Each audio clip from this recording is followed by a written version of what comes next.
WNST, Towson, Baltimore, and WNST.net.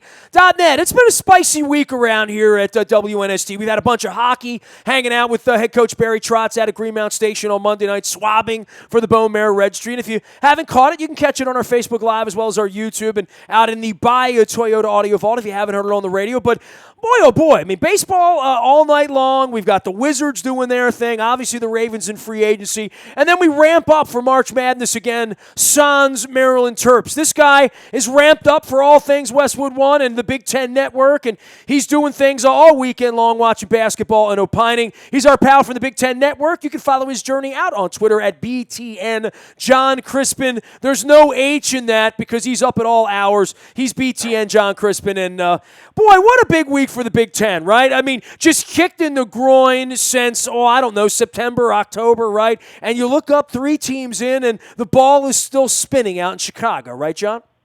Yes, it is still spinning here. You know what, though? I do have to give credit to certain networks out there, but also the marketing departments of conferences, and one in particular, the ACC. They made it a point to show that this ACC conference is so elite. We're going to get 10 in the NCAA tournament. We're going to beat that Big East record of 11.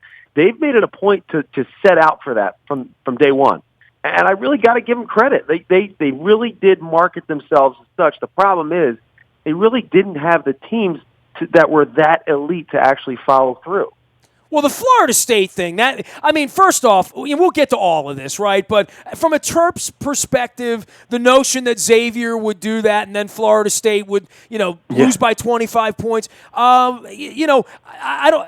For all the ACC teams, for Louisville, for all of them, Duke, this has been a real, sort of kicking sand in their eyes because in the end, dude, this is all that matters, right? I mean, how you played in January, as we found out with the Terps, doesn't matter in March. It's all about these 16 teams, and it's all about who's going to get to the weekend. Well, you also look at the NCAA tournament, and you realize, it's all about matchups, but does the entire ACC not match up well with anybody else? That's what I'm really starting to wonder. I was well, what is it about the matchups? And you look at Florida State; they barely got by Florida Gulf Coast, and then they get blasted by Xavier. So, I don't really know what it is. And a lot of people are trying to say that it's the officiating; it's more physical than it's been all season, which might be true. But if that's the case, why is the Pac-12 thrive? I played out in the Pac-12, and it was not a physical conference. So, I do think that the skill is down a little bit. I think the talent is there; there is depth there. But the skill level's not there because you got so many one-and-doneers, so many freshmen that are not getting the skill developed. Well, but for teams that have veteran guys hanging around, they fared better in the last week and a half, right? That's how it goes in the NCAA tournament. You look at Michigan. There's no surprise that Michigan's playing well. They've got experience, and they got experience at the guard spot. There's no surprise that Kansas is doing what they're doing. They've got 2 of the best guards in the country, and then you add Josh Jackson, a young guy, to it. Those young guys basically just follow the lead from the experienced players. Wisconsin, same thing. I think there's a lot of people that look at this tournament and go, oh, it makes sense. You have experienced players playing well. West Virginia is another one. You have experienced guys who understand what it takes to win at a high level, and they're going out and doing it. So it's really no surprise to see those teams thrive. I think some of the surprises, like down in the South, you got UCLA and Kentucky. I think one of those teams is going to come out of that region, and they're both young teams. If I would have told you when we were rubbing elbows after Michigan had just dispatched of Indiana a couple weeks ago at Verizon Center that Michigan would be in the Sweet 16, you would say you're not surprised by that? You know what? Honestly, and I don't want to sound like one of those guys that all of a sudden is like, yeah, I picked them. I did not pick them to beat Louisville, but I'm not surprised to see them do so. The way they played in really all of February for the most part. They had a couple letdowns. It was that Ohio State game at home where they got blasted. Since then, Derek Walton's turned things around, and since Derek Walton turned things around, the entire team has followed. You had a plane crash and what they went through as a team, as a program, as an institution. They've come together even more, and it's been less and less about basketball, more and more about getting together and having fun. And that's what makes them so dangerous. So I'm not entirely surprised to see them where they are. Well, I think the part of all of this is when you have to play like your hair's on fire, sometimes you do, right? And that's how we've seen higher-seeded teams coming into the tournament, playing their best basketball. But then we've also seen teams go on that bender like we saw them go in D.C., playing 4 games in 4 days and just got nothing left. I mean, look, when the Terps lost that night 2 weeks ago to Northwestern, I wasn't happy about it, but there was the point where you woke up on Saturday and said, all right, the only thing that really matters is what happens next week, but then there's no momentum for next week. And certainly for the Terps, it was the exact opposite of what Michigan is, where they played their best basketball in January. That's not good enough. No, I think the momentum is key, especially with a young team. I think for a veteran team like a Wisconsin, while the momentum's great, I think they've been there before. They understand what it takes. You got 5 guys who have been there, have gone through this, who totally understand what it takes to win in the NCAA tournament in terms of execution, patience, all those things that you really don't have in a tournament setting with a lot of young teams. Now, for Maryland, I think the momentum was key. I think they needed some momentum because all of February was rough. I mean, a big win against Michigan State at home, but it took a game-winning shot by Melo Trimble to get that. Justin Jackson just has not played well, and it really just hasn't played well all February. And even Anthony Cowell and Kevin Herter, they've just been inconsistent. So I think those are the young guys that need the momentum more than anything. We've been doing a requiem for the Terps all week long. John Crispin joining us here from the Big Ten Network. You can follow him at BTN. John Crispin, all weekend long, opining on hoopology. Terps, you know what say you about the bitter end for the Terps over at the network? Because there's other bitter ends. I mean, Tom Crean lost his job, right? Northwestern basically did the same thing the Terps did, but lasted it 2 hours longer, and they're throwing a parade and everything. I mean, everybody has a different level of expectation. I mean, if Kansas doesn't get through the weekend, it's a dark state. I mean, here in Maryland, 20-2 led to this, and the expectations, it is disappointing. I mean, it's a bad taste in everyone's mouth when you get to the 64 when you start at 20-2 and can't get out of your way, and don't even take it down to a last-minute shot.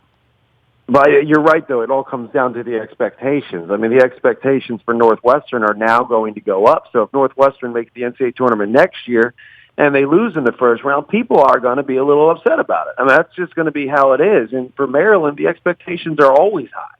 The expectations are compete for a Big Ten championship and then actually compete to make it to a Final Four. I mean, that's the expectation there in College Park.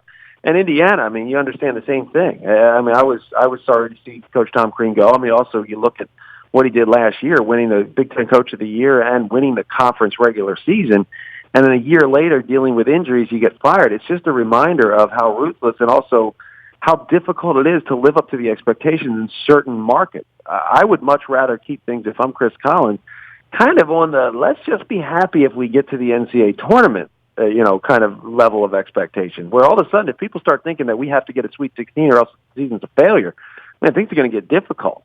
I think Chris Collins has it just in the right spot where you do throw a parade when you just make the tournament. That's great. Well, we're in an interesting spot for the Big Ten, right, where, Purdue and Michigan both can't get to the Final Four. It can only be one or the other. And then on the other side, watch out for Wisconsin, right? Like, that whole bracket's wacky with Wisconsin, Florida, and Baylor and South Carolina on the other end, Duke and Villanova being out. Speaking of places of expectation, I would think that, in Villanova, they've already forgotten about last year, right? Like, it just sucks when you lose like that. But here comes Wisconsin, and watch out for them this weekend, I think. Oh, absolutely. I actually said from day one that region sets up well for Wisconsin because the Villanova matchup actually favored Wisconsin all along. They do not have size. They really will struggle to defend guys like Ethan Happ and Nigel Hayes. They have nobody really to match up with them.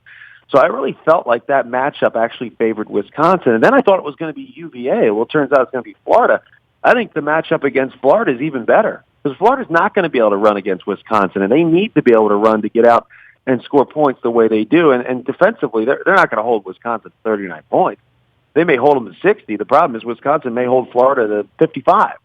So you look at that region, and then on the bottom part of the region, I would think Baylor comes out of that area, portion of the region, to play Wisconsin potentially in the Elite Eight, and I still think it favors Wisconsin. So of all the complaints about not getting any respect for your seed, with Wisconsin being an 8 seed, it's actually set up pretty well for them. I know we all got excited about all the chalks, whether it was Villanova and Duke meeting in New York or Kansas and potentially Louisville. Now could be Oregon, Michigan on the other side, but pretty good games here the next couple days, right? I mean, Kansas, Purdue, that's a hell of a basketball game. UCLA and Kentucky, ditto. I think Butler's going to give North Carolina a run. Really nice basketball matchups this week, and certainly games to look at to say there are upsets here, there's point spreads here, there's careers to be made here, but more than that, these legendary teams, some of the giants are still left here, like UCLA and Kentucky playing. Oh, gosh, we have some really good basketball games. I mean, you talk about UCLA, Kentucky. I also look at two really interesting ones to me is the Gonzaga, West Virginia, and then North Carolina, Butler. Because I don't think North Carolina is that good. They're a blue blood in the sport, but I just do not think they're that good. They just get out and play. There's not much they do execution-wise, and I think Butler's just going to execute the heck out of that game. So I actually think Butler walks out of that one. I think Kentucky, UCLA goes the way of Kentucky, mainly because I think we just are tired of hearing from LeVar Ball at this point. But I do think that Kentucky team's also turning things around. But then you look at Oregon, Michigan. That might be the most fun basketball, the funnest basketball game. I don't know what the right word is. But that would You're be from the Jersey. best You can call it anything you you want to. If funnest is a word in Jersey, it's fine. We'll say, yeah, funnest. We'll go funny. You just got to say it with attitude. Like the funnest basketball game. I do really. That Oregon-Michigan game is going to be a blast to watch. Two teams that are going to look to fly up and down the floor. Oregon lost their shot blocker, which means driving lanes will be open with that Michigan team. So that's going to be a blast of a basketball game to watch. While you got Kansas and Purdue just like the slugfest up there.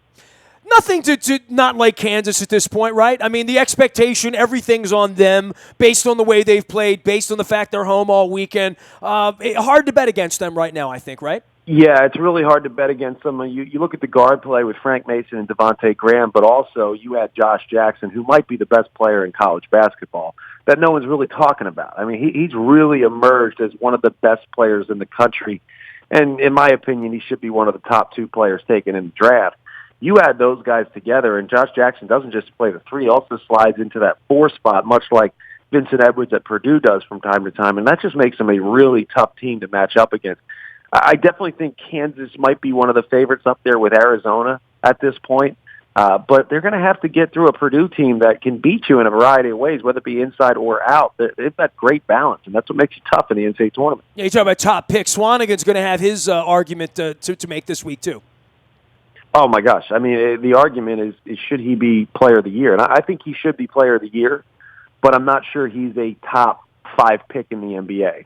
You see guys going for potential, for, hype, all that other stuff. There's not enough hype around Caleb Swanigan. It's a great story, but there's not enough hype. The hype is all about guys like Josh Jackson and Miles Bridges. It's all about the freshman who could be, a guy that has a high ceiling, where Caleb Swanigan, we still don't know how good he can be because he's continuing to get better and better.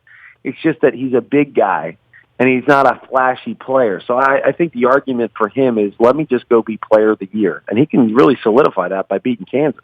He is John Crispin. You can follow his journey on Twitter at BTN John Crispin and out of the Big Ten Network as well as at Westwood One. So who's your overall pick here? I mean, who do you got circled at the end in the reshuffling of the brackets here? Second chances and lucky losers like myself. Yeah, even though we've reshuffled things, I still have Arizona winning this thing. I just think Arizona is the perfect combination of blue collar and blue chip. Sean Miller, even though this is the West Coast team and the Pac-12 has always been looked at as kind of soft, Sean Miller has a tough team.